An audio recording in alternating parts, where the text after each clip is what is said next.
Miyibi. Na moi ba miyibi mais abino. Na moi ba miyibi VIP le roi. Vous concluez Alain Bolodjo. Non, il ne sert à rien, il doit partir. Qui? Ba miyibi. Il doit partir. Bon, on a posé un changement de condition, tout bien en bas. C'est exact. On ne peut pas travailler une nouvelle constitution avec des voleurs. Et puis, vous avez la constitution va belligérant. Oh, mais va belligérant, vous avez banane. Bamboso. Babat. Et nani, ba caméré. Ba caméré. Aujourd'hui, ba bemba. Aujourd'hui, bambousa nyamwis. Ba on va zara ba belligérant. Si vous voulez changer la constitution va belligérant avec des belligérants. Bon, moi, je vais vous Bemba, c'est un belligérant. Mbousa nyamwis, c'est un belligérant. Mais c'est Bochab qui a commencé avec cette initiative. Il y a révision de la constitution, une addition de la constitution. Ouais. Mais Félix Sekei ne touchez pas à ma constitution. Le lieu commis constitution va belligérant. Batu balingaka tola qui ça Félix Sekei bolingo. Na carence à bolingo ya batu marque. Vous espérez même pas nanga. La présidence de la République consomme à elle seule 2 millions de dollars par jour. Tu vois, bango bana ilo ni ya ko perdre. Gouvernement ezala te, basala te. Ils gagnent déjà. Ils ont de masse d'argent, vous n'avez pas idée. Parce que l'institution président de la République va prévoir qu'il 437 millions de dollars à fonctionnement, à connaître un dépassement à 190%. Il a touché 700 millions de dollars pour le fonctionnement. Là, ce ne sont pas les rémunérations, hein, juste pour le fonctionnement. Pour soutenir le gouvernement investit à la fin du mois de juin. La grande question, à qui profitent les crimes? Ça fait une séquence. Ah. Il y en a vu ça qui est question. Et bon, le chef de l'État règne, mais le chef de l'État pose. Il n'est pas chef de l'État, il est président de fait. Chef de l'État, il faut être porteur. Il y a ma valeur cardinale. Non, mais vous parlez de la République, moi je parle de l'État. Il y a un comment citoyen congolais, un président, représenté chef de l'État. Chef de l'État, il faut remplir les critères moraux au Lukat. Aux anangotés, si on a le chef de l'État, on va partir au cas ensemble, PPRD, IDPS, MLC. Il y a parti faut ça mais kufa. Parce que base nango eza mabe. Batu bakoloba ngo non okansaka le battre batte. Na posa une nouvelle génération ya ba parti politique est naître. C'est-à-dire que vous comprendre que le problème au bino boole là eza yango te ça ce sont des faits, ce sont des symptômes.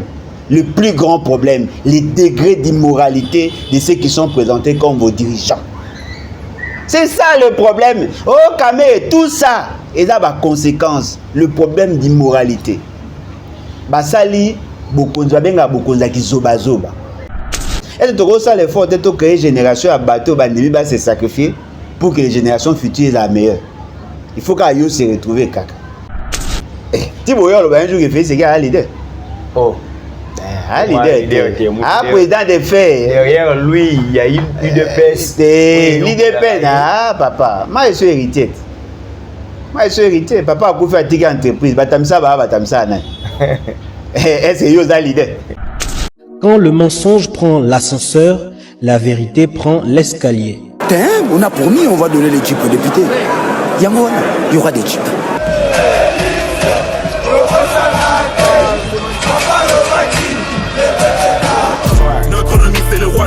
FRDC, Poumae, Munguna Nabiso Kagame, Congolais, Kangae, Peuple Telema, Banguna Bakoti, la Mukati Kamampi, Matali Politiki, Zongisaki Bomoto, dans le Kolondenge Kwei, na Mapoko, Banguna Tosa la Bomoko, Mutumoko Tiako Punde la Congo, Soki Biso Mokote, Tona Nyongwa Mutute Noko, Ezapona Peuple, Bunda Mwana Mai, Ezapona Yonaye, Ezapona Ngai, Ezapona Congo, Ezapona Goma, Ezapona Ruchuru Kiwanja Bunagana.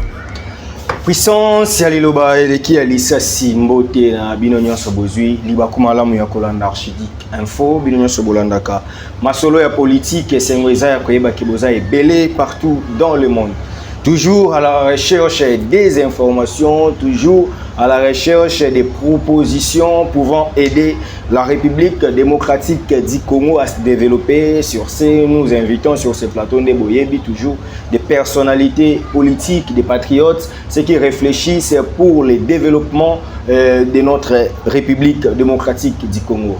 Aujourd'hui, j'ai le réel plaisir de les recevoir car c'est un habitué de cette chaîne. Vous l'aimez tellement, vous le demandez à tout moment. Il est là sur ce plateau. Lui, c'est le président Alain Bolodjoa. Président Alain Bolodjoa, Oyo Azali, président national. Il y a parti politique Levons-nous et Bâtissons. Donc, République démocratique du Congo. Avec le président national, il y a les bats, vraiment Masolo, il y a actualité, il y a République démocratique du Congo. Qui bloque la République? Est-ce Mosso?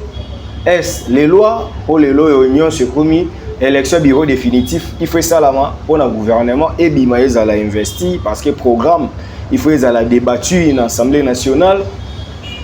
Sénat, on est les gens ne comprennent pas que nous sommes dans une session extraordinaire la plus longue. Mais avec notre invité, et Tamasolo, il y a, moi je parle du changement de la constitution, bien que stratégiquement, il y a une révision de la constitution, mais je sais que les conséquences, l'idée maîtresse, c'est de changer la constitution. Parce qu'il y a des articles verrouillés où il y a la toucher, c'est-à-dire trop chité dans le changement de la constitution. Torobet a Masolo Belé, Masolo a détournement, Toko Miwapi, na Masolo a millions. Et puis rumeur moi il circulé en tout cas étant journaliste, n'a pas affirmé en que le président et le bureau d'âge de l'Assemblée nationale aurait acheté bis na ba montant exorbitant ou ils ont cadré na ba bis à Sombi. On va réfléchir beaucoup chaque semaine. Millions. Chaque semaine, millions. Alain Bolodjoa, opposant politique, il y a régime et puis résistant, révolutionnaire. Il des fois, moi, l'opposition, le peuple s'est soulevé, le peuple s'est prendre en charge. C'est avec lui que nous développer la thématique tout au long de l'émission. Papa Alain, mbote na yo. Mbote na Kolangai, mbote na Balandi, en tout cas, merci beaucoup pour notre présence. Bonne santé? Oui, ça va, Dieu fait grâce. Bien que les gens ne pas qui, ça va contrôler, mais ça c'est terminé. Ok. Et à chaque fois que tu as une émission, il y a plusieurs possibilités que aux UICA le passeport sous son affaire étrangère, au voyage, au bangi, mais aux UICA et qu'on a place c'est pénalisé. Est-ce que contour vous avez profitable pour le col ici pour un passeport? Bon, ceux qui n'ont pas de passeport, il faut justifier. Parce que le passeport a l'imbosso validité dans 2027. Ce qu'on a au Lobani. Parce que tout le monde va approcher notre passeport. 8 ans on a rempli le formulaire, il faut dans le Lobani. On a perdu en gros ou pas? Parce qu'apparemment on est à perdre. Apparemment, on est à perdre. C'est comme si le passeport n'a rien. Ok. C'est comme si. Parce que je doute fort que DG, il y a DG, vous avez incompétent à niveau que le passeport n'a pas lettre et pas répondre à ta tête. Probablement qu'il y a été que le passeport. Probablement. Parce que dit que lorsqu'on vous écrit, ne fût-ce que l'accusé de réception. Il ne réagit même pas. Attends, si il y a un deuxième, rendez-vous, attends, pour la directeur de cabinet, et ça est mal. Soit ta famille a disséqué sur le plan politique ou sur le plan biologique, ou soit il est administratif. S'il est administratif, il devait répondre. S'il est de la famille disséquée, c'est normal, on va être résorbé, avant réagir. Pour qu'il ne vous passeport, vous avez raison pour n'avoir pas piégé. Ok. Parce que voilà, on s'est dit passeport, alors que vous avez un passeport, on a le passeport dans le dossier. Ok. Et ton idée, et ça, durée à validité si. Ok. Oui. C'est là où maintenant il faut te réfléchir à deux fois. J'ai contacté les avocats. Babi n'a pas porté plainte contre l'agent. Oh, c'est ça, il passeport nanga. Non seulement va saisir, mais ils ont tracé la tête. La autre a dit vraiment en justice. C'est maintenant là il faut maintenant réfléchir. Pour bango même si bazaka bato ba utiliser pour porter bango plainte après la famille na bango ba ndakolila. Voilà la conscience et bon ça m'a bien muto à saluer. Monsieur muto à saluer m'a bien par procuration et ça rappelle moi mais je n'ai pas de choix. Je vais me décider à porter plainte. Ok, merci.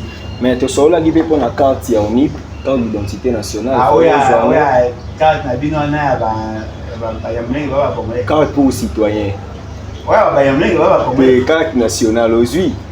Wana ne fiske ko sunga ba transaction bancaire. Ah mais ngozwa nanga. Wana obaki yo moko to ndima ki keza wana eza na ngwa administration. Non, na ko kozwa nanga. Mais critères pour na ozezali. Te yo so ki ozwa. Jusque là bazana non en fait jusque là il faut un carte d'électeur ou sinon permis de conduire ou sinon passeport. Parce qu'on déjà mis balo ça. Mis ça ah permis la permis la rappeler. Mon Dieu. Permis de la rappeler. Non Congo. Il faut ramener des gars na bino na mona papa na maman. Ah vous avez pas maman. Il faut les caméras na télé à plus. Après, on va voir, allez, vous avez attaqué carte. Vous avez attaqué le mot, mais avec carte, là, un document. Moi, jamais sans calcul. Moko. Donc, tu as un passeport, vous avez un passeport, vous avez une carte d'électeur. Et là, vous avez un permis de conduire. Est-ce que Congo m'a un permis? Et puis, vous avez un certificat de nationalité. Vous avez un mot. Vous avez un Nga en ordre. Mais fais ces gars en ordre. Après, moi, je vais sans permis de conduire. À la carte d'identité spécimen. Passeport, on a un acheté dans le passeport à Québec. Permis de conduire dans la Macumba. Pourquoi on est à moi? Ma bien on est à moi. Tu mets le soleil les bats. Les bats, c'est ce qui est nini. Les lois après 5 mois d'élection, les bats, ils ont calculé ma camounene. Bon, les bâtards ont constaté que ils ont comprendre hier à l'État. Il faut changer de manière à communiquer. Ok. Je crois que ça serait important. Parce que là, au moins, tout ce que nous fusions, constater qu'il a raison après une année, après 5 ans. Et ça retarde un peu en fait l'atteinte à l'objectif. Ok. Najui appelle et belé Nicolo. Ah, papa, vous avez raison, vous avez raison. Là, il y a un téléphone à la raison. Il y a un téléphone pour passer un message. Surtout, il y a l'électrochoc. Comment dit? Vous connaissez le biloko. Papa Moro, il y a eu ça. Non, ceux qui appellent si non bon, les gens vont payer. C'est-à-dire que les gens ont la culture de la corruption. Ok. Nous devons combattre ça. Bateau, ça la politique pour gagner l'argent. Il faut tout ça, tout pour ça. Deuxièmement, il savait nous voler la pongi à bébé. Bisous que tozoya, non seulement qu'on la moussabino, mais qu'on télémisabino pour que tu bâtis. C'est pas facile. Banani bandima, banani babato la pongi à bébé. Papa, éduquer pas na ma bébé, il ça ba on qui voler à mbongo, ils ont bon à l'état. C'est un abino pe ba vidéo hein. Il y a bola ba pongi à bébé. Oh, mais voilà ba pongi à bébé. Et ça vidéo et ça déclaration bassade.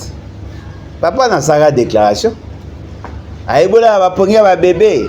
Ba mindele déjà bandimi et tout ça. Bana ba ko la pongi à bébé tilo. Mutu so mwa mutana présidence mazola la pongi peza azola mais papa ozola ndeni. Papa lobaki bola pongi à bébé. Il faut que to lukato créer électrochoc afin que batu batelema. Donc les bata na musala makasi.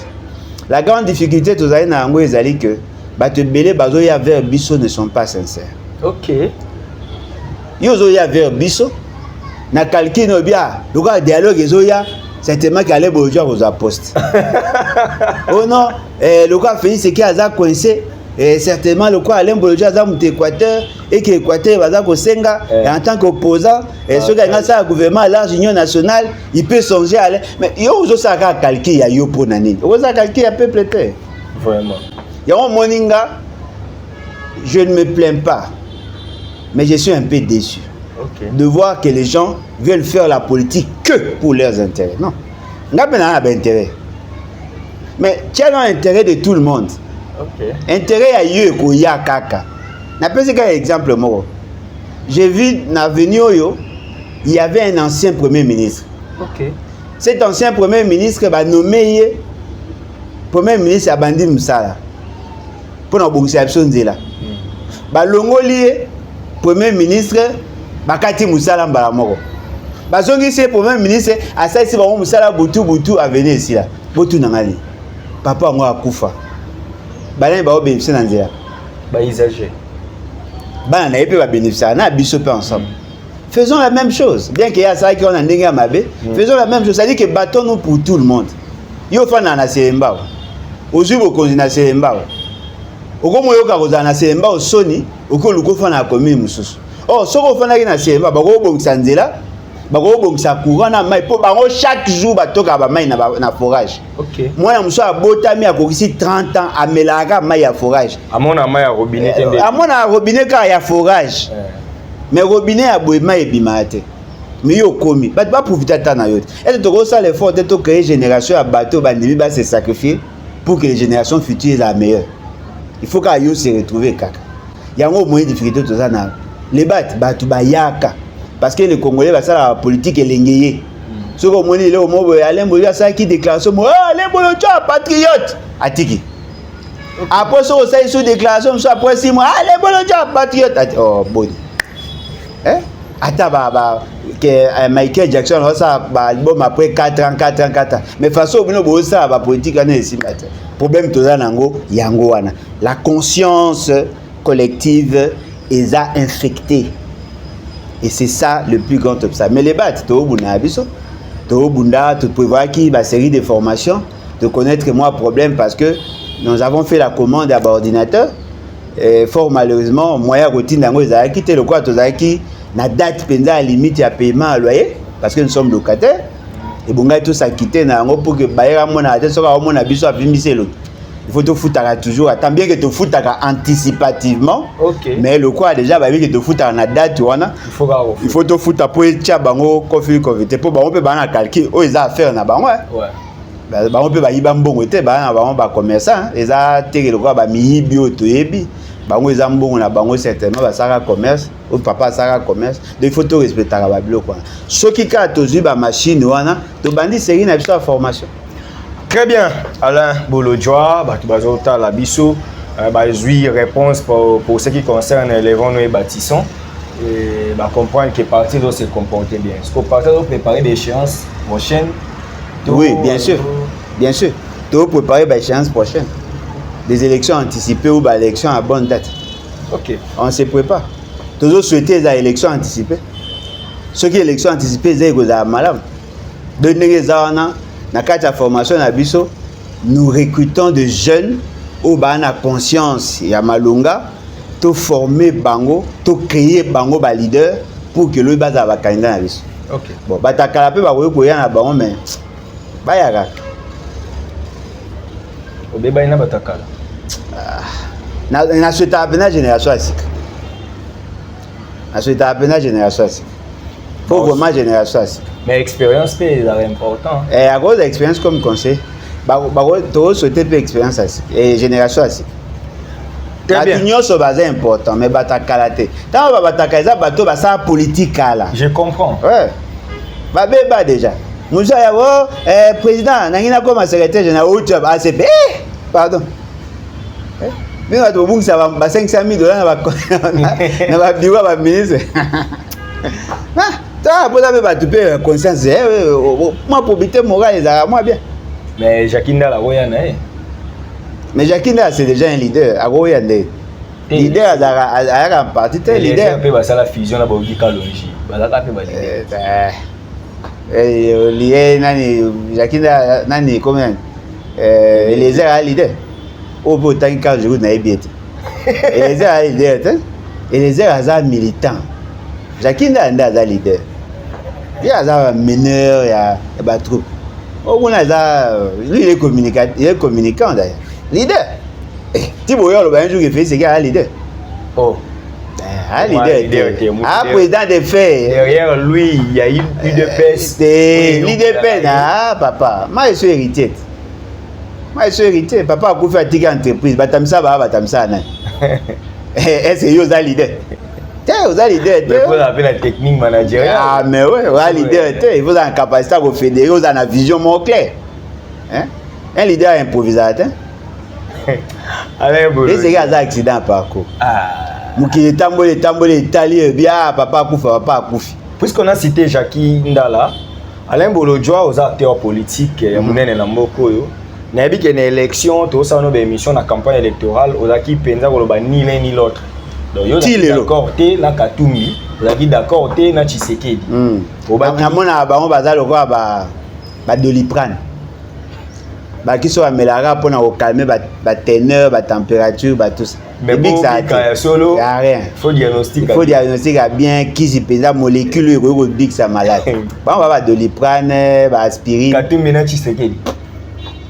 Katumbi aujourd'hui, trop de départs, trop de suspensions. On dira que l'ensemble a été battu sur les poussières, les acquis battus sur les rocs. Battu sous net Jackie a fustigé que bateau baza autour naie bazo commissaire Nzambe bâti moi caractère tribaliste et moi trop. Aujourd'hui Francis Kalombo est suspendu de ses fonctions. Déjà je profite pour vous démentir, j'ai parlé avec lui au téléphone. Abi o baolo bakake INC c'est faux. Azana nous ensemble aza prêt à rolongwate. Ceux qui a vu décision à roloba mais azana nous ensemble comme militants. Les lois ensemble comme fragilisé. Yo acteurs politiques père Mounene Namboko, là président parti. On peut expliquer bisou. Pour nous, ni les autres comme la bango parce que bazan opposant, ban opposition, ils ont un poste il y a Assemblée nationale, ils ont ni au juste. Bon, on va partir au ensemble, ba PPRD, ba IDPS, ba MLC, il y a parti faut ensemble Koufa. Parce que base nango ils ont mabé. Ba tu ba kolobango non, au kansaka les batte batte. Nana pour ça une nouvelle génération à ba parti politique est net. Obi pour l'année. Mais quand on imagine Moutoua Jackie Ndala Nengaza, à ça est parti. À vous un leader dans la plénitude à pouvoir être pour un mbongo ça parti. Il faut s'angana baninga. Au moins il crée déjà moi garde-fou. Moi Rosa na baluyengi pas dans sportif à moi le yenge. Azaka ene nanga scientifique na kalamelo na za ene scientifique ne pas ça classe après. Mukili za labwe. Mutu moi le yenge bato na tumba ba pine na ipena kala. Voilà. Ezaï. Aza Mouto, Aza courageux, il a une vision. Est-ce qu'on a pour ça va accompagner? Moi, en ce moment-là, moi, folie à pouvoir et à politique et qu'on a maîtriser. À rouler là, ça va dire, eh papa Keba, il a parti à Bissonios. Mais quand on imagine Mouto, ça bonga naï. Aime ça bonga na mafia, ou ba les qui ça na famille, azumbo ngwana ça y parti naï. Ça y bino nyonso bozo ya, bozo la o ya ligne. Parti on est arabien té. Quand le maître dit on s'était. Partout les Arabiens, partout les a le quoi à téléphone à tactile ou écrit au monde à la tête. C'est-à-dire que vous évitez option ni bokoti. C'est ça ce genre de parti. Au gros la mkofani c'est président à lobby et non mutu fallo. Allons oui. Parce que vous revendiquez pas nani. Et pas mutu te pour les parti naïe. Mutu quoi bahati yem ta somba rampoule. Même couleur ya ko pakola na mi yem ta chak. Kiti nyoso. Akomo boulango le quoi investissement naïe. Il faut qu'il y ait retour sur investissement. Ceux qui ont gagné quelque chose, il faut que la famille n'aille pas participer pour récupérer un bon avant. Parti à Brézala bien. Alors, aujourd'hui, nous sommes ensemble. Batu nyonso balanda Moïse Katumbi. Nazo le bango na ota bino tout droit na miso. Batu nyonso balanda Moïse Katumbi. Et le gars liboso et attira bango c'est l'argent. OK. Et le gars mi balé carnet d'adresse. OK. Mais là, non, imaginez, parti le quoi arc. Il a qui troisième na AMP, troisième parti. Après Palou, il a qui arc. Alors qu'en réalité, et après nani MSR, il a qui arc. Tant qu'on va salir PPRD, MSR arc. Après AMP, ouais. AMP, il a qui troisième. Mais au lieu que va joyer, bah il kozwa. Gizenga et ça moi ba tolé période de président de l'Assemblée nationale après le ministre à plan afin d'appeler pour à comme porte-parole Moïse Katumbi il s'anga politiquement expliquer on est ba te belé ba yaki vers Moïse Katumbi parce qu'il a l'argent ba te belé pe ba na Moïse Katumbi parce qu'il a l'argent mais ceux qui vont faire ici vont dire OK qu'est-ce qui vous attire vers Moïse Katumbi Non, Moni, c'est un homme bien. Non pas parce qu'il a l'argent, mais parce qu'il aime les gens. Oui, mais ce n'est pas une valeur politique. Oui, parce qu'il a la vision. Parce que aimer les gens, tout le monde aime les gens. Félix Tshisekedi écoute ça, nengaza malinga abato.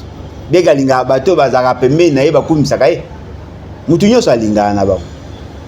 Il fallait que le parti fonde sur une base idéologique. OK. Bozana maka, on est tout biso to ça. Bat baseka biso. Olega kana ba YouTube ebele abatu babongola mutema pona le bakana lega na YouTube. Nazolo bata vision nangeza papa le likambo le bina sepe na ngapi na zaka likanzi. Moi soki to sangani autour d'un idéal. Mais soki sangani na simambo boso mo réussir. Bolingo réussite. Moïse Katumbi bazalo kwa mibalo ya convaincre basi na mbo. Afani bwe iPhone 15 opesi we mutuka et tout ça. Ce que moi c'est aye vers yo pona bolingo, pona mbongo. Ana bolingo na hote, ma appelle na mobile na epembeni. Vous pensez que comme nani comment yani? Kalombo azata na ba relation mogote quelque part na mutu moko boy. Ana posa na. Ba soupçonner caméra na baati. Po ba biwa ba vie na ya zala na ba. Non mais à cause à peine à vie na pe Tshisekedi. À cause à peine à vie na ba tebe. Et puis mutu kwa Kalombo ba ko ko somba ye te po akota parti ba sombie po lo pas Moïse Kata. OK, c'est possible aussi. Donc à continuer partir mutu. À continuer partir mutu mais ba sombie ka longwa. OK. Ba sombie wa peso ka mbongo non voilà. Zala autonome to boyo zala pemena d'ailleurs ku pe miko pe mbongo zo ya sunenge zala liboso te apparemment ndie robinet za bouche papa yaka zala wana tambongo yango sa makamna ato critiquer mokonzi za problème te mizala wana batu wana pe baza.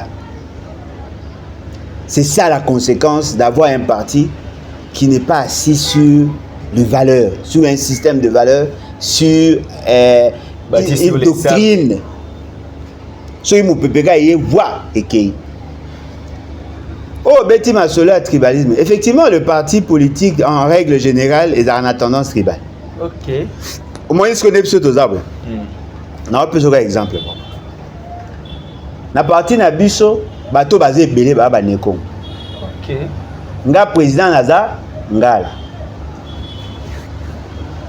Secrétaire général au hasard AI lelo aza mutu ya Nord Kivu. OK. Tu vois, soki mutu nyonso azozela ngana sa tout.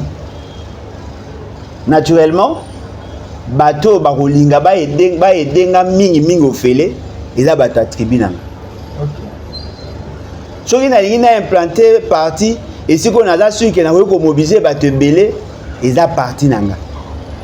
Eza province nanga. Soki na lingi na mobiliser bato ata na Kinshasa lelo o bakoyi ko ya po basunga ndeko na bango e kozala mingi bato bayebinga ya quartier na bato baza na province nanga. Alors pour maintenant contourner tout ça il faut qu'il y ait plusieurs leaders. Nga zo bunda pour l'Équateur, yo ne Congo bunda pour na Congo central.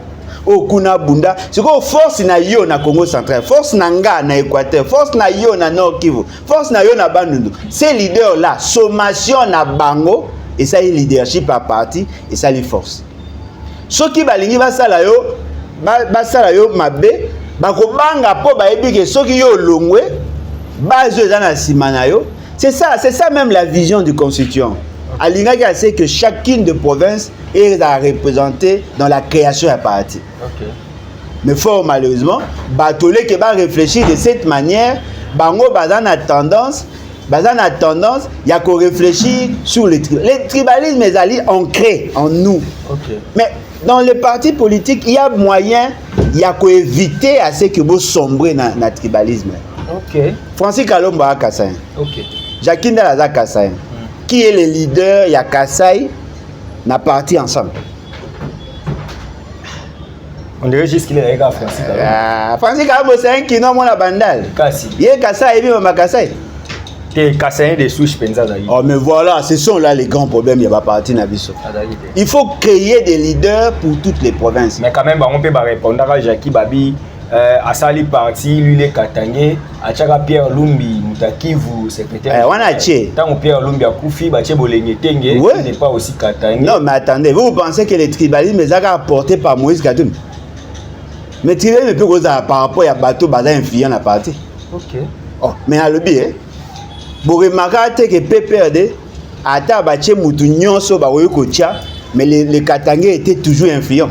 Ouais. Parce que Bango Baneko prétend détenir le parti. Ouais. Aujourd'hui, parti le quoi à MLC.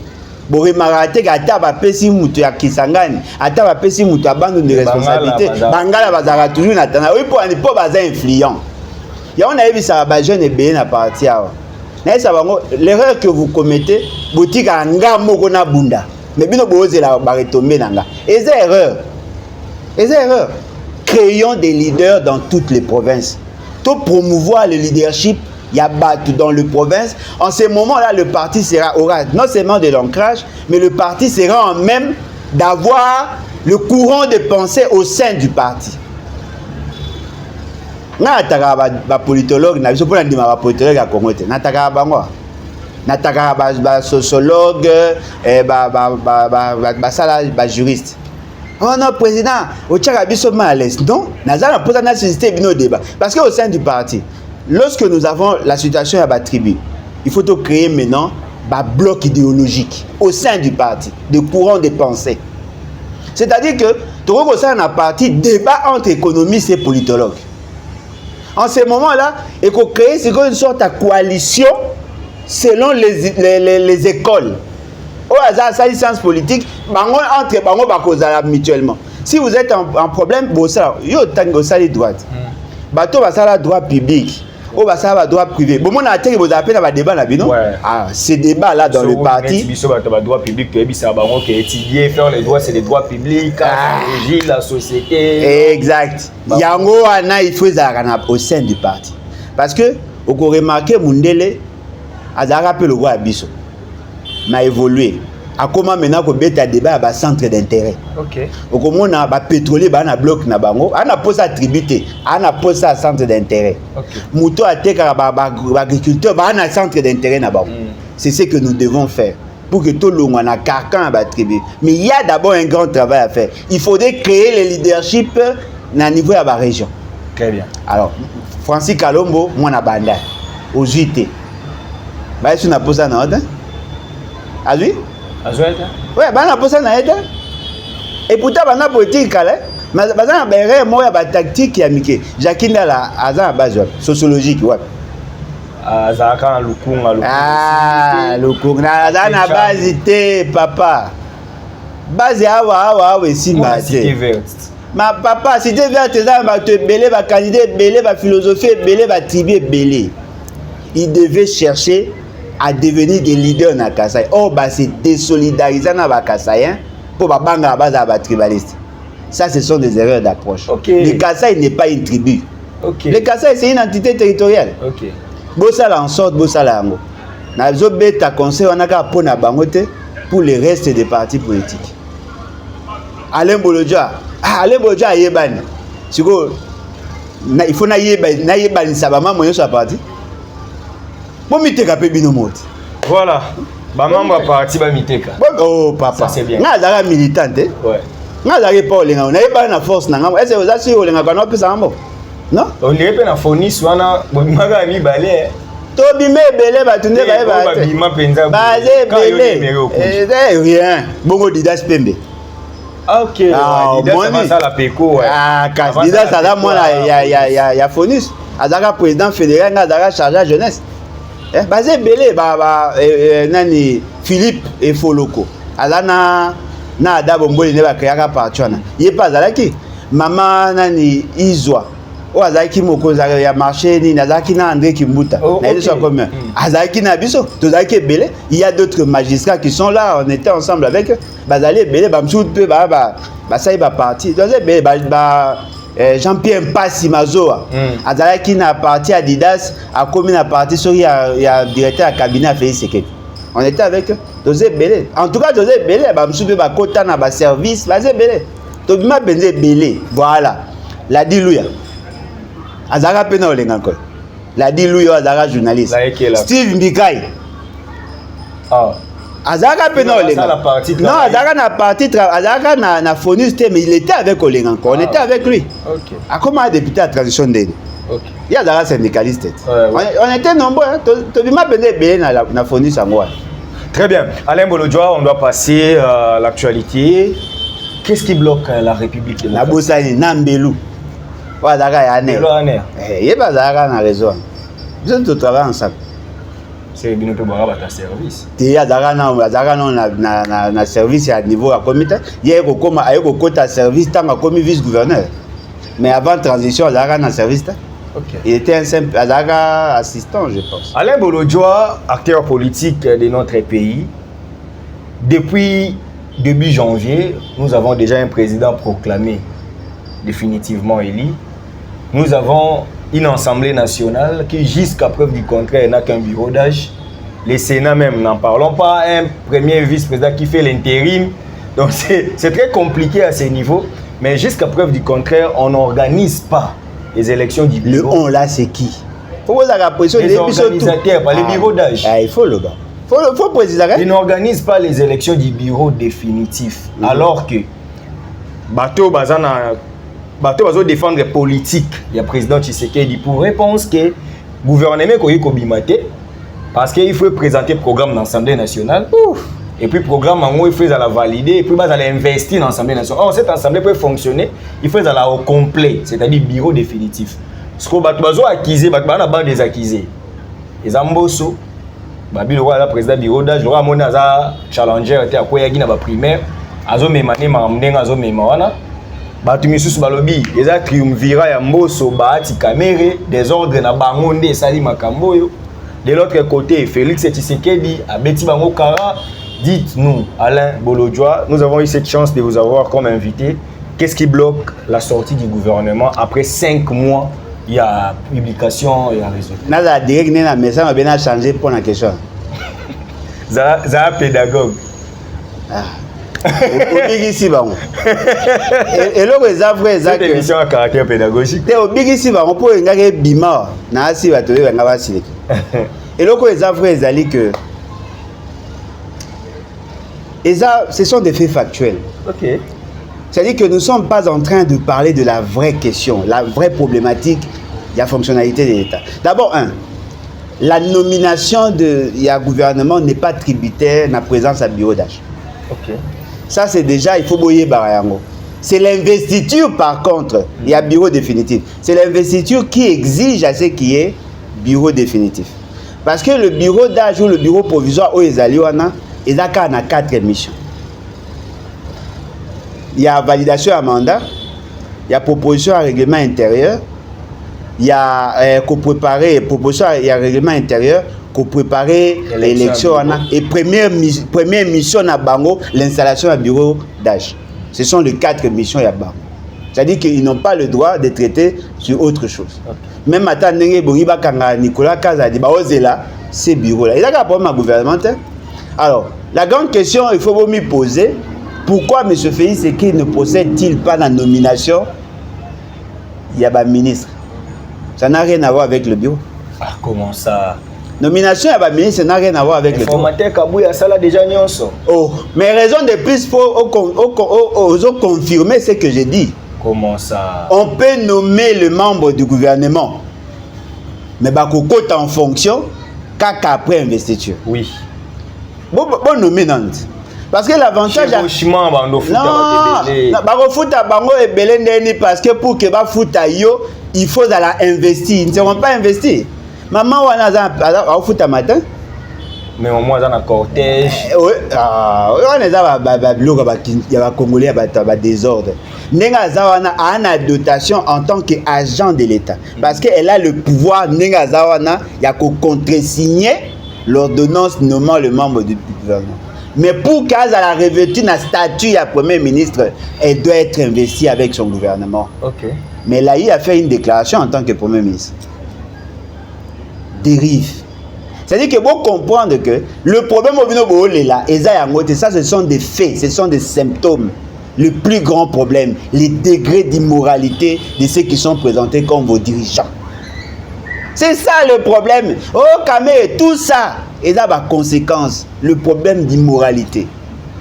Basali, bokonza benga bokonza ki zoba zoba.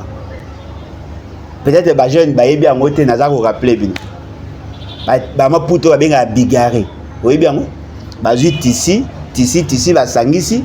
Quels que soient les dessins, batongi basaili puta moko. Mais côté plusieurs types de bâtisses. Les gens super wax na super soso, wax anglais, hollandais, Java, ozui, ba super soso, ezui ba tout ça, bazui na ba tralala, bazui na ba manga ezaka ba période montant dozaka ba jeune, bazui ango ba sangisi, ba tsaki, ba sangisi, ba sachet, batongi basaili puta. C'est comme ma bezani avant que tu bima na usine et comme ka ko pasuka. Dites-moi un peu, pour réfléchir un peu. Okay. Les primaires ont servi à quoi? C'était pour savoir qui doit représenter l'Union sacrée. Na élection. Élection bureau définitif. Ce qu'on a bureau na élection, on a bureau définitif. Il y a d'autres candidats présidents. Michiki a qui candidature. Siko yé Michiki. Yé Michiki. Alors na Union sacrée oui ou non? Alors Union sacrée. Siko azaki candidat pour primaire ça. Alors bagi yé et puis qui cité la loi n'a pas interdit. Siko est-ce que au basa qui primaire azaki pour la loi pour la discipline Union sacrée. Vous trouvez qu'ils sont indisciplinés? On aurait appris que Godin pour y pas un candidat. À cause d'un candidat, il y a un veste ça va couler belé. Il y a tant de ya wana azar ko ya ko demander des ordres. Ça dit que batu basali aventure na bango. Et aujourd'hui, c'est l'État qui en pâtit. L'État et le gouvernement wana. Ce gouvernement doit concevoir un programme de gouvernance. Normalement. Ceux qui va nommer ministre. Avant bas à investir, il faut préparer le programme. En réalité, ils doivent participer dans la conception du programme. Ça peut vous prendre encore du temps. Pour le gouvernement investit à la fin du mois de juin. La grande question, à qui profitent les crimes? Ça fait une séquette. Ah. Il y a une question. Et bon, chef de l'État pose. Il n'est pas chef de l'État, il est président de fait. Chef de l'État, il faut être porteur, il y a ma valeur cardinale. Non, mais vous parlez de la République, moi je parle de l'État. Il y a un comment citoyen congolais, il y a un président qui a représenté chef de l'État. Chef de l'État, il faut remplir les critères moraux au Lukat. Vous avez un chef de l'État. Il y a un escroc, un escroc Karabatou. Le gars a acheté au bien pasteur. Il est pasteur de quoi? Non, il ne remplit pas les critères, il n'est pas pasteur. Et là, on a le bagoué que les dysfonctionnements qu'il y a aujourd'hui, ça profite à faire ce que on a deux illégitimes premiers ministres. Deux illégitimes premiers ministres. Oya Liboso, à l'ongwa officiel légalement, mais fait ce qui a maintenu par la force. Oya Mibale. Azana non investi, mais Azana agit en tant que premier ministre. C'est désordre de la profite à faire. Chevauchement. Ndenge Toza Lelo, Sama Lukonde n'a plus le pouvoir d'agir dans l'État. Sur le plan légal, mais sur le plan politique, il agit. Tous les actes qu'il pose, même s'il détourne l'argent Lelo, le jour où il a beau traduire en justice, à Koloba, j'étais député à cette époque-là. Ba kanu ezo sa ma mikolo yo soki boyebi ba crime d'état ezo sa ma mikolo boko se peut faire ces gars à sous président ou aux algo touriste comme bien chef de l'état qui sera comptable de ce qui s'est fait ndeko nanga allez vérifier l'essentiel il y a ba dépenses que l'état devait effectuer dans le premier trimestre l'essentiel ça amite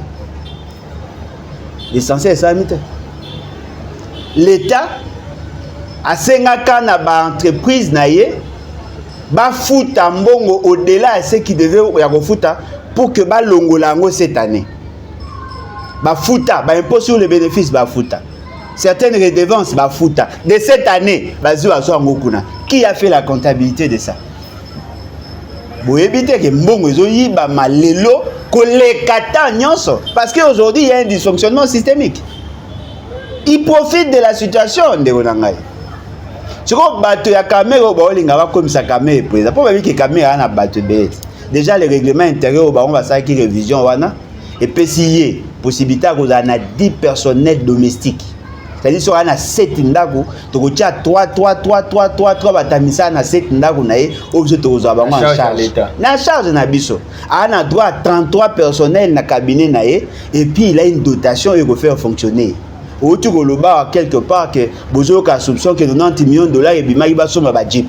C'est-à-dire que boye ba yango cher congolais, l'Assemblée nationale et le Sénat consomment chaque jour 1 million de dollars et frais de fonctionnement.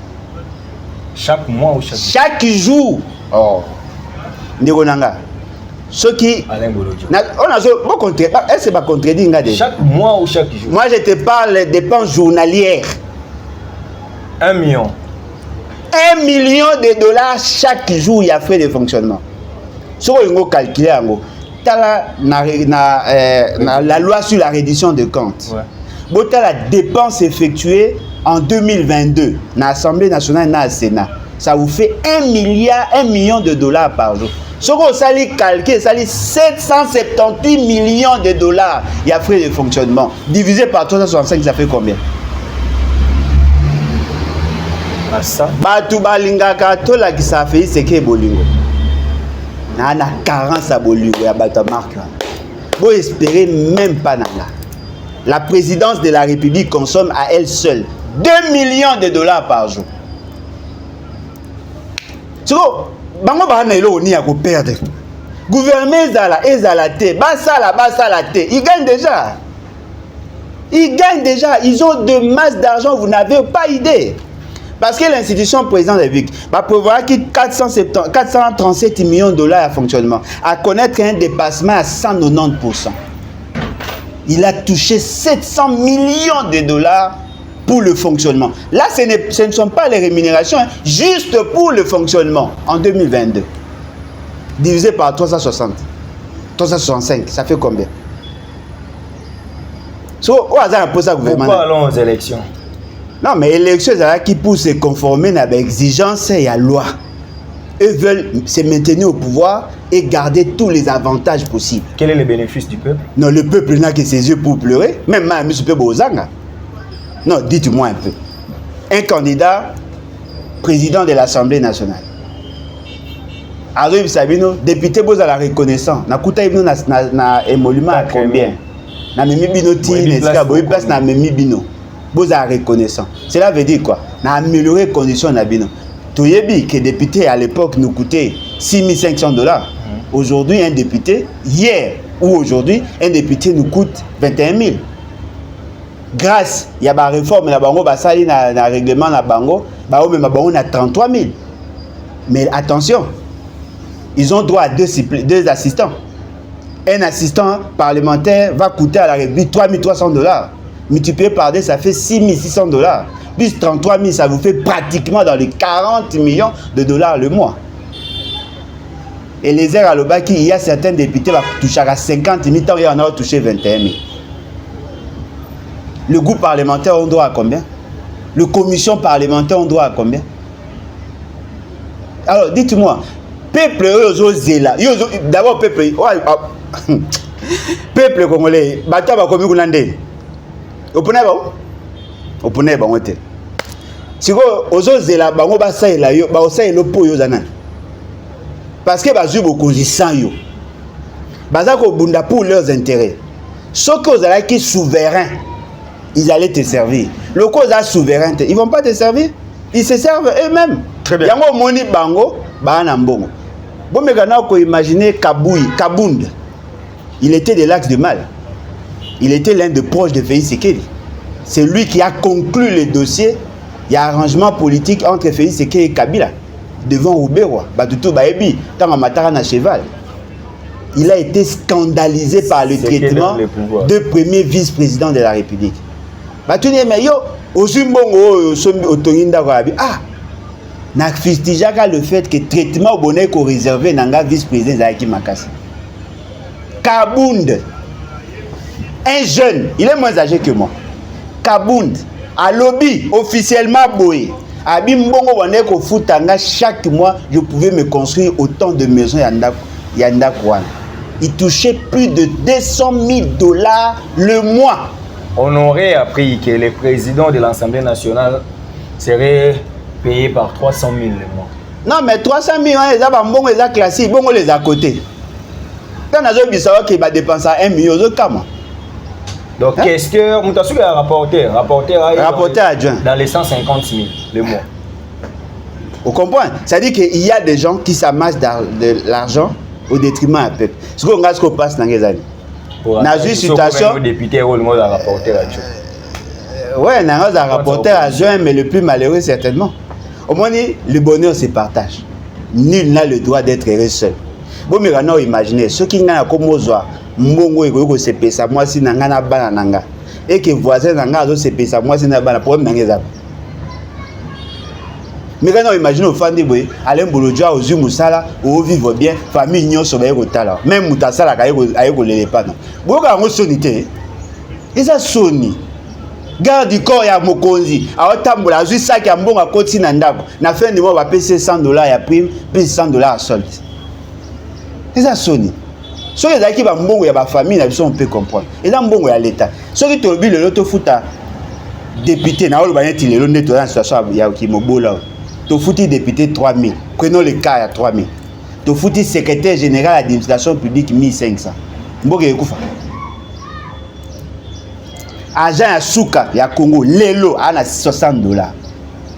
$60 le mois. Agent public de l'État, $60. Le moins payé. Bateau, bazar représentant na yé, ba na $21,000. To baga à $33,000. C'est-à-dire que yé, pour avoir un bon, il y a député à mois, face à 500 mois. Qui va travailler pendant 500 mois?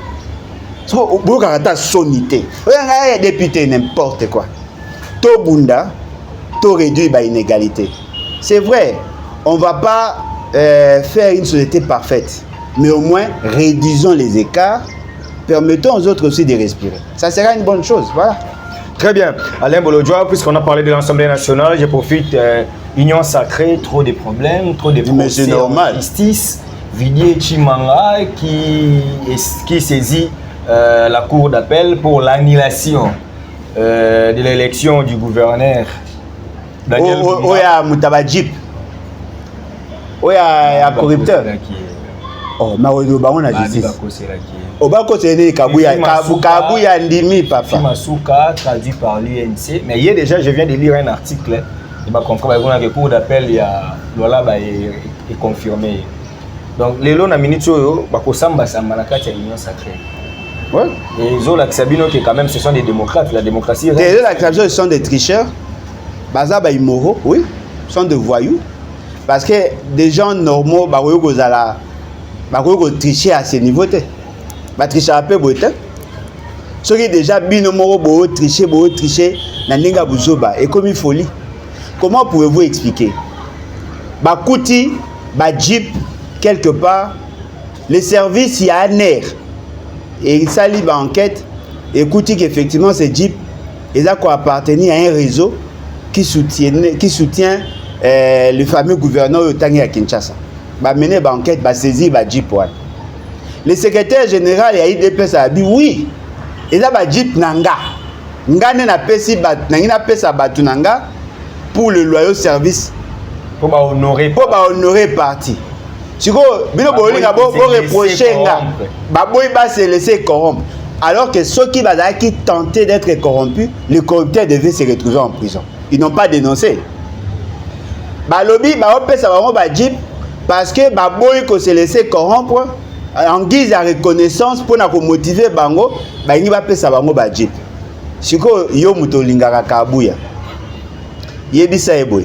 Yom to lingaka e poso nazo lobe na yo zara toujours misoka. Yebisa eboy. Kabuya. Il y a une nette différence entre un candidat et un député provincial. Na vu que na IDPS va zoata reformer binote. Muto aza candidat. Okoyo ko pesa mbongo yo lingi ko sombela enda ko ko baela e mwasi ko sa nyoso yo lingi, c'est normal. Ce n'est pas interdit. Mais dès qu'il devient député national, automatiquement son statut change. Il devient agent public de l'État. So pesi mbongo pour ça musala oh la constitution est obligée à ça là. C'est de la corruption. Ce que tu as confirmé là, c'est de la corruption. ozo comparer bêtise oyo ozo sala na au gouvernement salaka. Au gouvernement pas pesaka ba joueur motivation. Bon Dieu. Mais nani ba joueur wana, baza ba agent de l'État. Baza recruté par l'État. Ce sont des agents de l'État. Ils font le travail de l'État, bien que avec un contrat limité dans le temps. C'est par rapport à une tâche. Si l'État donne à son agent la motivation, ce n'est pas interdit. Toi, tu n'as pas motivé tes candidats. Au motivé, Bango Bazara qui est déjà confirmé par la cour d'appel. Bakomi déjà va changer de statut. Bakomi agent de l'État. Et puis l'action au Bango Banga ça, et ça action où ça qu'on revenir dans mission na Bango régalienne. Au moins l'importance à autant hein. Est-ce que nous osons là? C'est que ça qui incantation dans le baki aboyi corruption maman nani Rose Mutombo alors le président m'a instruit et tout ça il y a le processus électoral. Après le procureur a eu décision a tenu ba magistrat partout il devait avoir élection. Où en sommes? Non batika pasteur frère na biso ya pasteur Barouti frère Bumba. Oh batika pas ça frère na biso. De babi misabande gonyo surtout ba na prison pe ba appelle ba frère. Au moins un chrétien gouverneur quand même. Papa, mamba politique vous a pressé à retirer ma conclusion active. En politique, l'essentiel des gens sont dans le mélange. Boso yoki sango kaza muta ya ba fraternité ou le ban. Te fake news moi bi mais bongo basi basali on démenti. Bongo soki aza oye bande. Yo so yoka ndoki ba komai na griffe kaza ndoki. Otika ba mso lo ba ngana mutu mo azaka frère na église. Mais na mona ki alati ba pentacle. L'église so bata ba pentacle. Nga za muta assemblée de Dieu. Si, nga za muta assemblée de Dieu. Mais moi ni ndeko mo alata yi pentacle. Pas so ba pentacle za ata. Nga ba blo na bango ya ba commerçant. Alata yi na pentacle. Ebi. Kokota ba demain na kokota te. Mboka ane za mabe. Espace politique ya mabe makasi. Chrétien va diriger. Nous avons un président chrétien. Non. Nous avons un gouverneur de la ville. Province de Kinshasa. Un tricheur ne veut pas être chrétien. Le bas peut-être il est de l'église, mais il n'est pas chrétien. Un chrétien c'est un converti. Non mais lui il est converti. Yesu à lobby. Yesu à lobby. Le père du mensonge c'est le diable. On ne peut pas être menteur et être chrétien. Allez, vous voulez changer le chapitre. Parlons de la constitution. Non, c'est l'air quand même, c'est les médias. C'est ça. Malgré, bien que les l'émission a bien sauté, mais il faut calculer. Alain Bolodjoa, la constitution du 18 février 2006, telle qu'elle est modifiée, complétée à ce jour, doit être révisée ou carrément changée. Des raisons évoquées. Cette constitution en vigueur, ils ont répondre l'issue dans la réalité du Congo. Cette constitution, elle est une constitution écrite par des belligérants. Tout fraîchement la guerre, il y a des agressions, il y a des insurrections armées, constitution profitable pour la banque. Cette constitution a été rédigée par l'essentiel des étrangers. Ba belge, ba nani, ba suisse, ba ivoirien, ba nani, liste bimi. Constitution oyo l'élément, nga vous n'avez pas tout ça là débat na prof moi je ne cite pas son nom parce que c'est il est tellement connu. Ton a débat na biso ayebisa ngabi pour nga dans l'école à Isambo, pour na biso to ba to na régionalisme constitutionnel, ba école musu ba état unitaire décentralisé. Tout ça la conclusion que constitution na biso forme de l'état hybride. Oui oui. Et banité donc non, et bani mesa classique. Eza classique té. Donc raison ezali ya ko kia constitution yasika. Yasika c'est-à-dire donc ba ya na constitution oyoyo et bon mais là na facilité. Na facilité constitution eza. Il faut pas rédiger. Ah non ba bandité. Kaitoze attend ba banda. Parce que ba débat au ngazo mona chaque mutazo défendre point au ya kanisi. So OK une émission na mututel abi eloko boeza mabe photo changer. So OK na tel il faut pas mûrir na idée na bango. Pas mûrir na idée na bango et puis il y aura contradiction. Parce que là nous sommes en train de discuter en vain dans le vide. Yoka. Oh non, ce n'est pas l'initiative de Félix Tshisekedi, c'est l'initiative de la diaspora. En bon. Mais M. Félix Tshisekedi, vous avez prêté serment sur pied à la disposition pertinente et article 74 de défendre et de faire respecter la Constitution. Ce qui moutoyait la proposition, soit il y a amendement ou soit il y a changement à la Constitution. En réalité, yo en tant que entre guillemets légaliste, il va ça sous forme de pétition. Parce que la révision constitutionnelle est allée autorisée dans la Constitution, mais il y a des personnes qui sont désignées déjà d'avance par la Constitution. Si l'initiative ne vient pas du président de la République, ça peut venir du gouvernement, du Parlement, ou sinon, il y a frange, il y a population, par pétition, il y a 100 000 signatures. Commencez d'abord à respecter la question, et puis on va passer par la suite. Non, tout n'a pas juriste, c'est bien qu'il y a des minutes. Quelle est la base légale, il y a changement à Constitution? La base légale ou constitutionnelle. Comment allons-nous procéder légalement pour changer la Constitution? Parce que bon, ça a l'impression que le quoi, papa a foutu la vie dans la classe pour l'exatant dans l'université. Comment vous allez faire un débat aussi stérile? Vous perdez autant d'énergie. Est-ce que la Constitution elle-même a prévu les mécanismes de remplacement? Non. La Constitution a prévu les mécanismes et la révision. Si vous parlez du changement de la Constitution et que vous êtes dans un contexte institutionnel, c'est un délire. Je ne suis pas juriste. C'est un délire. Parce que si Félix Tshisekedi osait prendre l'initiative de la Constitution, je vais lui poser une seule question. Quelle est la base? Parce que quand vous allez motiver, il faut motiver. Sur pied de telle disposition de la Constitution, nous voulons changer la Constitution. Cette disposition-là n'existe pas. Je défie quiconque. Non, mais scientifiquement, il y a... Non, juridiquement. Non, mais je suis en droit. En droit constitutionnel, on nous a toujours dit que la constitution souple, la constitution plutôt formelle n'existe pas. Toute constitution étant matérielle, elle peut être changée. Non, elle peut être révisée.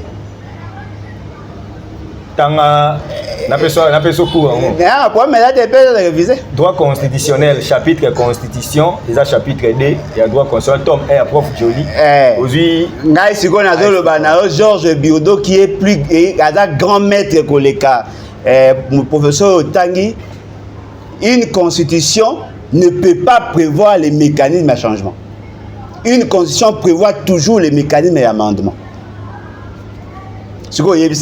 Georges Biurdo, qui est un grand maître en droit constitutionnel, n'a pas sali droit public. Pour na yona pour nanan.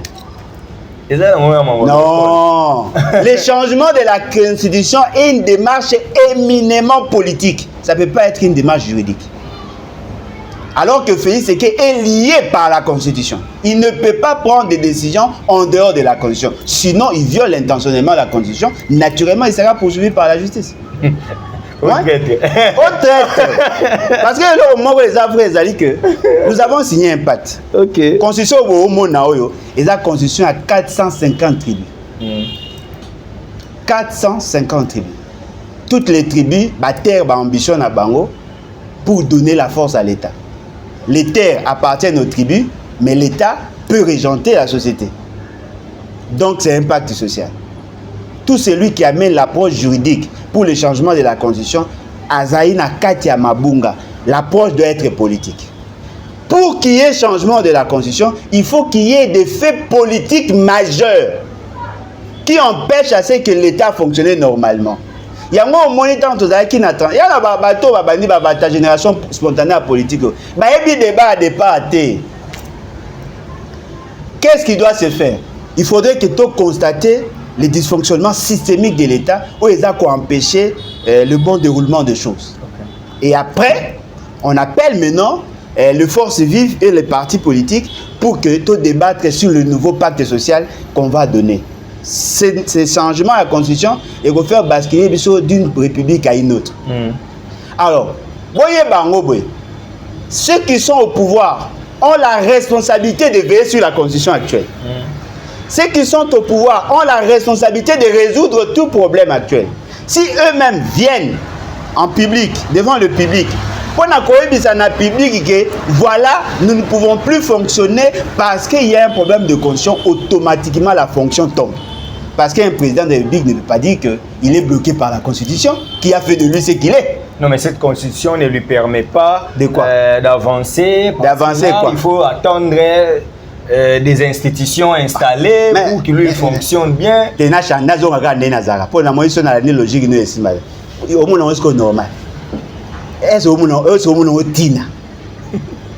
donc on va changer la constitution pour des faits factuels, hein? Des faits conjoncturels, parce que Mbosso a mis ce qui a retardé l'élection. Comme Mbosso a retardé l'élection, on change de constitution. Parce que la loi est miouette, elle n'a pas pris la sanction. Ah, c'est que j'avais reçu un juriste. Ah, juriste, il y a fouette. Oh, Bozo Zamboka, on est dans la blague. Dites-moi, si l'Assemblée nationale ne convoque pas l'élection pour organiser la venue à bureau définitif, on change de constitution. Ceux qui, Premier ministre, par exemple, on change de constitution. Ceux qui font c'est qu'ils sont incompétents pour attendre qu'il chapitre mort et cours mort, on change de constitution. C'est-à-dire qu'on va changer de constitution chaque fois qu'il y a un blocage fonctionnel. Oh, toko lago. Alain Bolodjo. Boya na ba débat ba tamaele. Ba débat na ba bimpumbulu biso toza na posa la ngote. Et loko nga za ko constater zali boy. Nous avons un président incompétent. Notoirement, il veut que à se pérenniser au pouvoir. Alors comment il procède? Il bloque la fonctionnalité du système électoral. Il impose un système de jeu au Yemoga Yebi. Il se fait des candidats, députés, majorité à l'Assemblée nationale. Et fort malheureusement, le fait qu'il est incompétent, il n'est pas en mesure de bien gérer ses associés. Et ça dit que conflit na bango et comme il y a un incident sur l'État, déjà. Et voilà, pour justifier sa première intention, il veut maintenant qu'on change de conditions. Dites-moi, si on change de conditions, est-ce que Mbosso aux athées? Supposons qu'Aza le plus âgé dans l'Assemblée et qu'à Boyi qu'on organise l'élection, on change encore de conditions. Papa, le mois n'a aucun cas, tu ne sers à rien. Vous ne servez à rien. Alain Bolodjo. Réviser les dispositions constitutionnelles, c'est constitutionnel. Changer la constitution, ce n'est pas constitutionnel. Alors dites-nous, nous sommes pour l'avènement à la 4e République. Le cas, il y a constatation à fait grave au pays, c'est qu'il il faudrait que le peuple se prenne en charge. Balongo la fait, c'est qu'il tout dissoudre la constitution et les institutions. Parce que dès lors que la constitution n'est pas dissoute, vous ne pouvez pas la changer. Quelqu'un même m'a dit au plateau qu'avec les parlements bicaméral ici, nous avons lobby qui va coûter tout ça à monocaméral. Non, il y a un mouton à raisonner bien. Et on diminue les dépenses. Papa, est-ce que pour diminuer les dépenses, il faut changer la constitution? Ce qui est lobby, ok. L'Assemblée nationale, le Sénat dépensera plus de 380 millions. Ce qui est l'Assemblée nationale a 60% ya mbongo wana. Et que bino boye bo changer condition pour que bo boma Sénat. Pour baxer bon perdien. Bongo soki mbongo ba député qui dit bo changer l'autre. Est-ce que na président de la République qu'on est bicaméral? Mais comment on a 700 millions de dollars à dépensement? Il y a dépenses. 700 millions de dollars. Bah ça là non. Et vous avez vu un salaire. Alain Bolodjo. Et puis, s'il n'y a pas de Sénat, si le gouverneur sera nommé, l'Assemblée provinciale n'aura plus de sens. Pourquoi avoir une assemblée qui n'aura pas le pouvoir sur le gouverneur? Parce que nous qui avons conçu la philosophie exacte au gouverneur Bino Lelo, tu es un régionalisme constitutionnel. Dans le maître mot et la décentralisation, lorsqu'on décentralise, on doit renforcer le contrôle. Nous avons créé ce système pour renforcer le contrôle. Ce qui est beau, système, le président doit commencer à nommer. Mais quand on imagine candidat a fait ce qu'il y a comme gouverneur, bien qu'il a corrompu. C'est-à-dire vous voulez donner à un président de la République la plénitude du pouvoir de commencer à nommer, à permettre le gouverneur. Mais on a connu ce système ici avec Mobutu. Ouais. Mais ça a échoué. Ça a échoué. Comment voulez-vous centraliser le pouvoir à Kinshasa? Fait ce que Azarane à Kinshasa te alinga va voyage. C'est comme mutumo na physique kuna ana urgence, on doit attendre à ce que le président de la République revienne pour qu'il prenne des décisions sur leur sort. Parce qu'il y a une seule source d'impulsion du pouvoir. Alain Bolodjo, prenons les. Ils ne méritent même pas de débat. Dernier sujet. Où sommes-nous avec les détournements? Aujourd'hui... détourner les Kitoko. Non. Ah, Kitoko. Nicolas Kazadi. Et là, la santé, dans la santé. Juge de la présomption d'innocence. Ah, Kaye. Bozo Akizeye, que Yé, Moutazan, est-ce qu'il y a responsabilité? Il y a un marché Zaki, il y a Yé, tu y a décaissé Kakambo. Quand même. Néronangaï, n'a zo attaqué Kanigwa Kazadi. Et puis, Nekomoro, à l'objet d'une émission, remarquez tout bazaka pembeni aligné te ba journaliste et opposition o ba finga Tshisekedi mi ba kumisa ka aligné te o ba finga Nicolas Kazadi ba komo ke ba poto po nini kuna ba mwe réussir ba komo ke ba poneti nani ke ba kangeli nga ba kombo te non ka Patrick Loka mtake poto ba singa ba zebele ka Patrick Loka ndake IGF ba komo kende ba ke mikolo te makenda poto oh Babi ba komo kende parce que mission eza ya ko salir pouvoir Tshisekedi parce que IGF a recruté ba opposant pour ba salir pouvoir Tshisekedi. C'est un hypocrite. Ah, nani c'est un hypocrite. C'est-à-dire que Aligné s'attaque na Félix Tshisekedi. Il s'attaque à Nicolas, il s'attaque à quelques individus ba approche à Tshisekedi, le monde ba tchaka mal à l'aise. Ah, o ba tchaka nani mal à l'aise. O ba tchaka nani mal à l'aise. À Bachaka yé mal à l'aise par rapport à la fonction ou par rapport à la vie. Par rapport à l'eau à ça là. Par rapport à Nani à ça c'est-à-dire à l'ingéti mission des années. Mission des années. Et ça, il faut traquer ma mip. Ouais. Ce qu'on fait, c'est qu'il y a un homme qui est point. Pour traquer. Pour attaquer ma mip. Ce qu'on fait, c'est qu'il y a un homme qui est à l'ingéti à ça, ça, madame. À quoi le moulaït?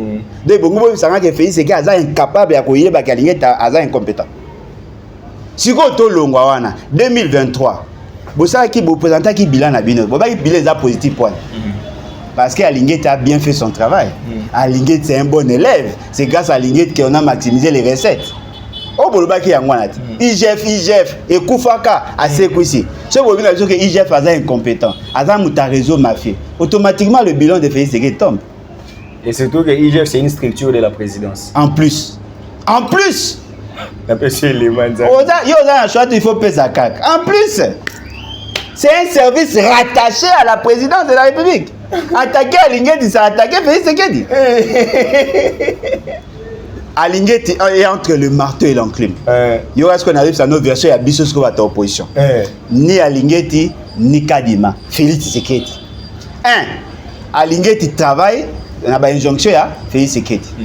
Tout ce qu'il fait, ça engage directement Félix Tshisekedi. 2. Le ministre de la Finance, toutes les dépenses sont à ça à mot d'urgence, à ça à mot sur ordre, il y a Félix Tshisekedi. Félix Tshisekedi a Zolia, Nicolas Kazadi a Maboko, aligné à l'obéle au voleur, yes quoi non, j'ai pas mangé ça et tout ça, à au bang. Tu vois, croyons ce que la yé, mais on ne peut pas être un bon criminel dans ce pays sans avoir le cutus de celui que vous appelez chef de l'État. Il faut poursuivre M. Félix Tshisekedi. Non, mais la loi n'a pas prévu ça. Si. Si. Pour détournement. Bien sûr. Bien sûr, attention. Base légale. Article 164 de la Constitution. Totalement. Il y a la Constitution. Constitution est en gros. Il y a la Constitution au monde. Constitution totale. Bisoto roke musikata. Soki bo supporter bisote mitali bino. Constitution est en gros. Au fait c'est que la loi. Il y a nazo bisayo Constitution est en gros. Bisoto kenda musikata. Bisoto za ko bangote. Constitution en gros. Congo économiste comme constitutionnaliste. Ah mais papa, constitutionnalisme ezaka otangi livre comprendre. Yango yo. Bo bino otango obeta masoya biloko Mathieu c'est wa économiste. Avec ta ba bungisi na constitution. Ah bataille des perso. Constitution ezaka na taga ngo chaque jour. Constitution ezaka biko. Ah omoni. Yango constitution mo. Ngai ko simba te ata ko seba bio na bino. Totanga. Que dit l'article 164 de la Constitution? Nous devons savoir. Félix Tshisekedi ba okanga yo. On a tout ça dans la blague. Nga ko ça no ba blague tan. Nazo bisabino akokangama. Yango yo. Bien que l'inete ezate. Quand ah yo tanga. Boyoka, article 164 de la Constitution na biso. La Cour constitutionnelle est le juge pénal du président de la République et du Premier ministre pour des infractions politiques de haute trahison, d'outrage au Parlement, d'atteinte à l'honneur ou à la probité, ainsi que pour les délits d'initiés et pour les autres infractions des droits communs commises dans l'exercice ou à l'occasion de l'exercice de leurs fonctions. Elle est également compétente pour juger les co-auteurs et complices. Article 165, on a déjà idée. Article 165. 165. Sans préjudice des autres dispositions de la présente Constitution, il y a la haute trahison lorsque le président de la République a violé intentionnellement la Constitution ou lorsque lui et le Premier ministre sont reconnus auteurs, co-auteurs ou complices de violations graves et caractérisées des droits de l'homme, de cession d'une partie du territoire national, il y a atteinte à l'honneur ou à la probité, notamment lorsque le comportement personnel du président de la République ou du Premier ministre est contraire aux bonnes mœurs ou qu'ils ont reconnu auteurs, co-auteurs ou complices de malversations, de corruption. De quoi? Malversation. De corruption ou d'enrichissement illicite. Malversation, la malversation financière. Ngana ndima ba juriste a dépesté. Au moins les moutons azara na ah. Ba juriste a comment juriste mais fiance à coutume ndé ba droit coutumier ba do ba koli na sima docteur en droit coutumier. Droit coutumier quand même c'est ba do ba koli na sima ba docteur en droit coutumier. La malversation financière, la malversation financière, ça fait partie à la raison où Bakoki ko éjecter un président de la République de ses fonctions. Il peut être arrêté et chassé de ses fonctions. Article 166, 167. Attention, il est co-auteur ou complice. C'est ce que je vous dis. La gravité à Obino Booloba. Oh non, on aurait détourné. Où il y a eu malversation à 13 millions de dollars. Moi, je vous parle de 619 millions de dollars en cash. Non, il y a un chiffre comme 619 millions de dollars en cash. Au moins, national loba, au boina loba. Quand on va dénoncer 13 millions, il y a un forage bandaka. Il y a 619 millions de dollars. Qu'est-ce qui s'est passé? Félix Tshisekedi arrive au pouvoir. Il arrive au pouvoir, il fait appel à certains amis et connaissances naïves. Batouana Bayawa, ou soit-disant investisseurs. Ils ont amené une entreprise, Dig Oil, une entreprise sud-africaine. Baye pour que ba exploiter pétrole. Boyoka vers les années 2019, 2020, 2021. Ces gens-là auraient apporté des investissements, capitaux na bango pour investir dans ces pays entre guillemets. Le dossier n'a pas évolué. Le cas de dossier évolue, cette entreprise sont informés au préalable le gouvernement à qui qu'on saisit la justice au niveau international. Pour nous départager, on a litige. L'État congolais n'a pas été suffisamment représenté. L'État congolais a été condamné à payer le principal et les pénalités au équivalent à 619 millions de dollars. La personne qui a porté les dossiers pour que l'entreprise soit payée, Nicolas Kazat. Même le dossier dans le ministère de la Finance pour qu'il soit payé. Le tollé bandara appartient à Badbassa Makele. Cette entreprise Dig Oil, Yaba Sud-Africain, est même marquée par quelqu'un que vous tous vous connaissez. Nozi Mwamba. L'oncle à Nicolas Kazat. L'oncle ou neveu, il y a Nicolas Kazat. Non, quoi. Il y a Nicolas Kazat ou neveu. 619 millions. Ils ont procédé par le paiement de cette entreprise-là. Déjà, Liboso, Nabibandeli, 300 et quelques millions de dollars, déjà, Babimisa. Ce qui est surprenant, cette entreprise a le droit d'exploiter le bloc gazier pour lequel Tokenda fout à 600 millions. Tel que je vous dis aujourd'hui, ils ont le contrat, il y a un carré, il y a un bloc pétrolier. C'est-à-dire que l'État congolais a payé les pénalités et l'État congolais leur reconnaît le droit d'exploiter.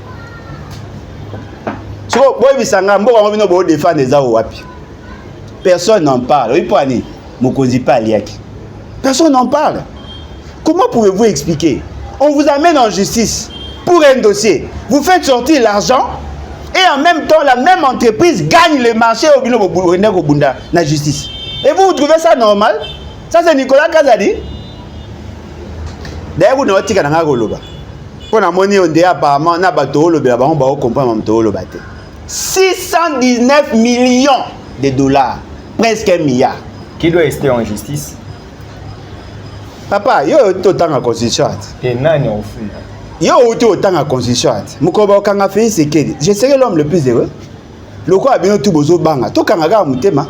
619 millions. Bogangi à 13 millions et Belam bongo. Mais ici je vous parle de 619 millions. Vous connaissez Nozi Mwamba? Il était cité dans le dossier à Cabo. Il y a une période de réforme monétaire à Birindo. Il y a nouveau Zaï. Il était cité avec un réseau, il y a Canafer. Vous voyez bien, Canafer? Tout ça. Babi c'est la conflit à Fekofa à l'époque Feizafa. Papa na obete la oma solo ya conteneur il y a 20 pieds bakanga ngo na mbandaka. Na obete oma solo ya Fekofa ta.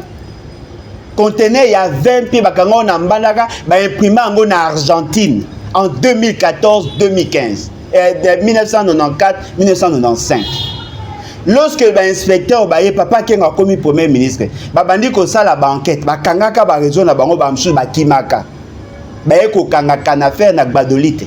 Il y a certains officiers militaires, haut officiers supérieurs, oh lelo ba na Kinshasa ba msu ba kufa. Ils étaient impliqués dans ces dossiers-là. J'ai 2 copies il y a ba décret. Oh ba benganaka bato na liste ya bato wana na kati ya bato ba on ba benganaka wana il y a de ceux qui ont créé des banques qui sont là, tout un réseau mafieux. Néanmoins lobby mutayembaki libulu botie na prison mais mutatiki Kinshasa na mabulu to bato ba sala jemboke na mabulu nde ba bakisa ba fonction pour mutali boso aliaki yemo. Vous mangez ensemble, vous vivez ensemble. Tu manges seul, tu meurs seul. Mouto nyosa yibarana bango aza exempté. Pourquoi Félix Sekei Aboya qui Nicolas Kazada voyager na yeba kene na ba tourner na Europe? Parce qu'il était soupçonné, non? Mais pourquoi tant FMI yé a Yesu na Nicolas Kazada va travailler ensemble?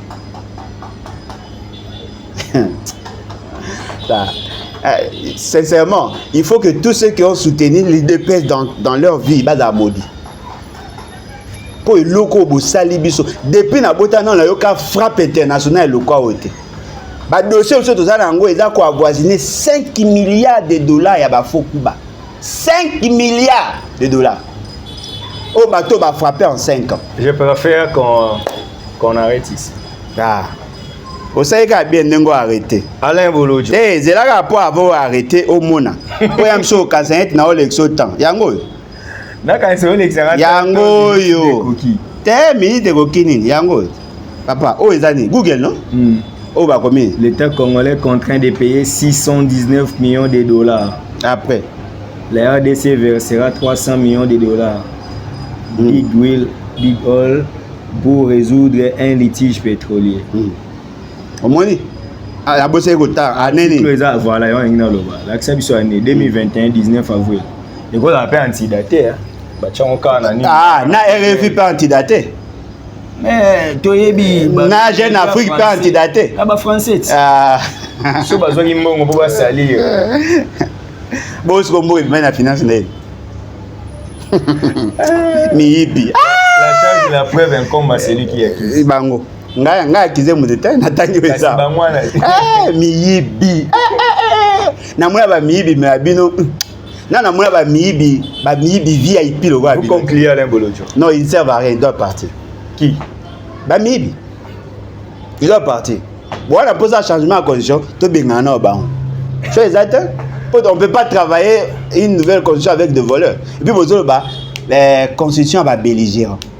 Oh, mais va belligérant, vous avez banane. Bambozo.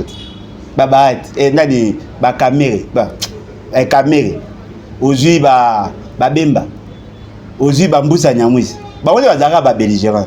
Ba Rubeo. Ba Rubeo va zara officiellement, non officiellement, mais il est avec eux. Si vous voulez changer de condition, va belligérant avec des belligérants. Bon, moi, je vais Bemba, c'est un belligérant. Moussa Nyamou, c'est un belligérant. Mais c'est Bochab qui a commencé avec cette initiative. Il y a révision de la constitution, une addition de la constitution. Mais Félix Sekei Aboya ne touchez pas à ma constitution. Le lieu commis constitution va belligérant. Tellement vous êtes ridicule, vous devez partir au plus vite. Voilà. Merci en tout cas pour l'opportunité. Merci, c'était le président national du parti politique Lèvons-nous et Bâtissons, Alain Bolodjoa, acteur politique de notre pays, opposant politique du système Tshisekedi. En tout cas, vous avez aimé cette émission. Nous vous disons un grand merci. Partagez et surtout cette émission, commentez, likez, appelez-nous, partagez aussi avec nous votre connaissance. En tout cas, nous sommes là pour vous. Nous sommes là. Archidic Info est là pour vous. Émission M. Sili, en tout cas, un grand merci. Starly Lima pour le montage. On se retrouve très prochainement. Sauf qu'à la fin de cette émission, nous vous rappelons toujours, peuple congolais, s'il vous plaît, mi bundela. Pour ceux qui mi bundelité, mutor bundelo azate. Puissance, c'est Liloba et l'équipe est ici. Merci.